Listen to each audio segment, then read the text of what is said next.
Muraho, tugiye kwiga Ikinyarwanda, Icyongereza n'Igifaransa. Good morning. We are going to learn Kinyarwanda, English and French. Bonjour. Nous allons étudier le Kinyarwanda, l'anglais et le français. Reka dutangirire ku ndamukanyo.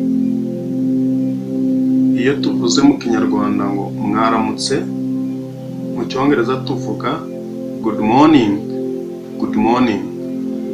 Hanyuma mu Gifaransa tukavuga bonjour, bonjour. Iyo tuvuze mwiriwe, mu Cyongereza tuvuga good afternoon, good afternoon. Hanyuma mu Gifaransa tukavuga bon après-midi, bon après-midi. Noneho iyo tuvuze ngo umugoroba mwiza, mu Cyongereza tuvuga good evening, good evening. Hanyuma mu Gifaransa tukavuga bonsoir, bonsoir. Noneho iyo tuvuze ejo hashize, mu Cyongereza ni yesterday, yesterday. Hanyuma mu Gifaransa ni hier, hier. Noneho iyo tuvuze ejo hazaza, mu Cyongereza tuvuga tomorrow, tomorrow. Hanyuma mu Gifaransa tukavuga demain. Hanyuma uyu munsi mu Cyongereza bavuga today, today.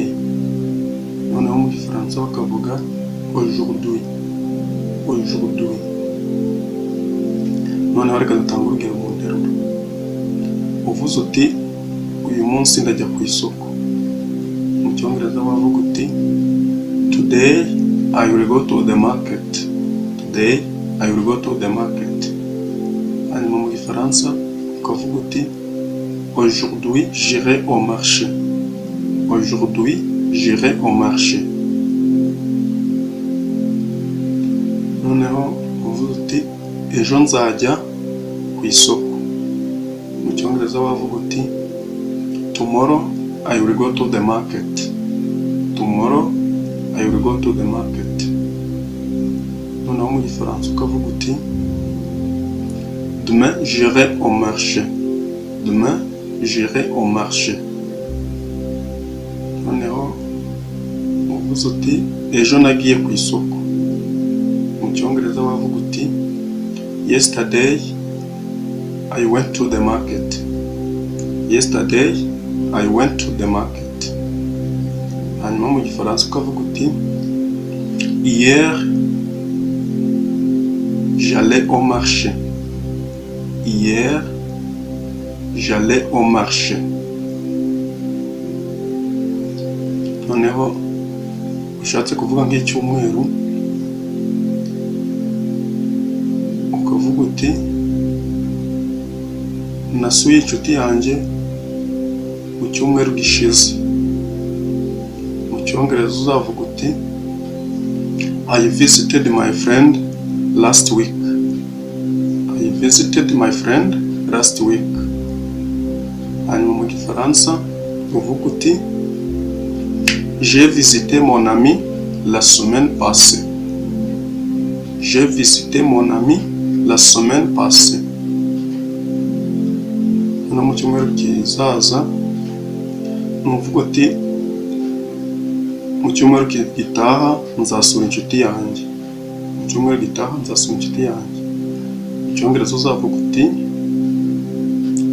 I will visit my friend next week, I will visit my friend next week.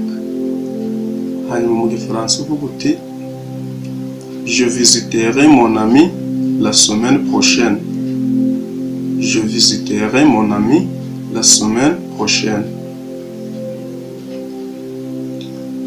Murakoze, naho ubutaha. Thank you, see you soon. merci, à la prochaine occasion.